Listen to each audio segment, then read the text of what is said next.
it seems incredibly difficult to be a good leader. One of the more interesting things about what you're doing with your platform, whether it's your podcast or the Instagram videos that you put out, you're showing what good leadership is. There's not a lot of people, when you look at, if you get 1,000 people, how many of those people are going to be a real good leader? First of all, my whole career was just luck. I was the luckiest guy ever in the SEAL teams. And I happened to be in the right places at the right times. And I got some great experience in some very tough situations. And then the last thing that I did in the SEAL teams for almost the last 3 years I was in was I ran the training, the tactical training, not the training where guys carry boats on their head and carry logs around. I didn't do that. I went through it, but I didn't run that training. I ran the training where everything I was talking about, you're running scenarios, you're putting people in bad situations, you're using simunition, you're doing all these things. So I got to see over and over again leaders get put into pressure situations and how their leaders responded and how the team responds to that leader and what these different things wash out, how they wash out. And what's interesting is a skill, and you can get better at it. Now, just like fighting, just like jiu-jitsu, there's certain people that have a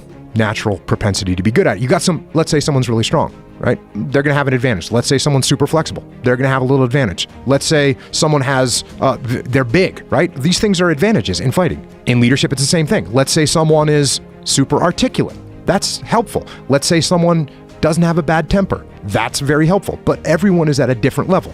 Well, just like you can take a bunch of different sized and shaped and athletic ability people and you can make them better at fighting, you can take a bunch of people with different levels of leadership characteristics and you can improve them. And then there are actual moves. There's actual moves that you can do as a leader, are just like a jiu-jitsu move. Oh, Joe comes to me and he's yelling and screaming at me, shut up, you don't know what you're talking about. Instead, I actually listen to you, right? I listen to you say, well, hold on, I didn't know you needed that many people. What do you need them for? So I show a little sense of urgency. I kind of reflect what your emotions are. So I'm not just creating a fight between you and me. Because if you and I are fighting, you and I are not finding a solution. So I'm going to reflect a little bit of your emotion and then I'm going to diminish it a little bit so you and I can have a real conversation. So there's moves that you can do as a leader that function like a jiu-jitsu move. And they're very, very powerful. And the more of them you learn, the better off you'll be. And you need to practice them. You won't be good at them out of the gate. It's going to take some, just like if I showed you an arm lock and you've never done jiu-jitsu before, you're not going to be able to just get on the mat and do it to somebody. You're going to have to try it a couple times. You're going to have to learn the little nuances to the move. So there are ways that leaders can get better. And yes, there's absolutely natural leadership qualities that make people just a natural better leader. How many people are just naturally born great leaders? Your suspicion is correct. It's not a huge amount. But how many of those leaders can you improve exponentially in their ability to lead? And that's what, I have a company echelon front. That's what we do all the time is we go and work with companies. We work with leaders. That is exactly what we do. And we take companies we work with companies that have 150,000 employees and you start getting everyone, all the leaders aligned and getting the frontline troops understanding where the leadership is and what they're thinking. And so you can become a much, much better leader over time. They were saying, hey, people want leadership and they're looking for it and they're not hearing it. And a lot of times people don't even recognize the fact that they don't have leadership. You don't even recognize it. It's a leadership vacuum. So they don't even know what they should be thinking. Let me give you an example. Let's take a SEAL platoon. SEAL platoon raids a house, there's some explosions, there's some gunfire, and no one's really sure where it's coming from, and no one's really sure what to do. Now that individual, a lot of the individuals in that platoon are just kind of holding on security, they're not really sure what to do, and they're not really even recognizing that there's a leadership vacuum. But then someone comes in, the leader, the platoon chief, the platoon commander comes in and goes, everyone get to the roof right now, and everyone goes, oh cool, now we know what to do. So same thing happening in America right now.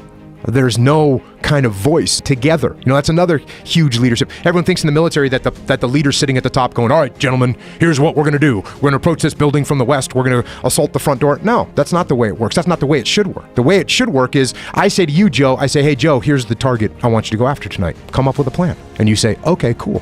And then if you're a good leader, you get with your team and say, hey guys, here's the target we're going after. How do you all think we should do it? And now you all come up with your own plan together. And then you come back to me and say, hey, Jocko, here's how I want to do it. And I say, looks good. And maybe if I got to make a little adjustment, I say, hey, make this little adjustment here, or maybe use this weapon over here, or whatever. I make little tiny adjustments, but it's still your plan. And from a leadership perspective, that means you and your team are totally bought into the plan. You made it up. As opposed to me coming down and barking orders at you and said, hey, I'm the boss. You better do what I tell you to do. You want to know how many times I said that? 0 times. No one thinks like that. So in a leadership position, what you have to do is say, hey, I'm going to come. I'm going to find out what's going on. I'm going to talk to people, and we're going to put together a plan to figure out how we're going to get this solved. This is not acceptable in America. You absolutely have to do that. There's a saying from Patton, leader on the front line is always right. So I've always tried to embrace that theory, not just from a leadership perspective, but even from a human perspective. You know, when you want to tell me something that I don't know about, I'm going to listen to you. I'm going to try and ask myself, well, let's see, Joe lives in this city, and Joe's here with this community, and Joe is telling me right now we should have no police here. Well, could he be very emotional? Yes, he could. Does that mean I should not listen to anything he says? No, it doesn't. It means I should monitor your emotions, and I should take that into account. But I should also be saying there's got to be some core of truth to what he's saying. Now, is it possible that Joe's just a bad actor? Why would I want to go and be a politician right now? Right? It's crazy. Like for me to want to go into the political world, there would have to be complete and utter chaos in America. I mean, way beyond where we're at right now. Have you thought about this? Yeah. I mean, I'm telling you what I think. Because people ask me, oh, you should do this, you should do that.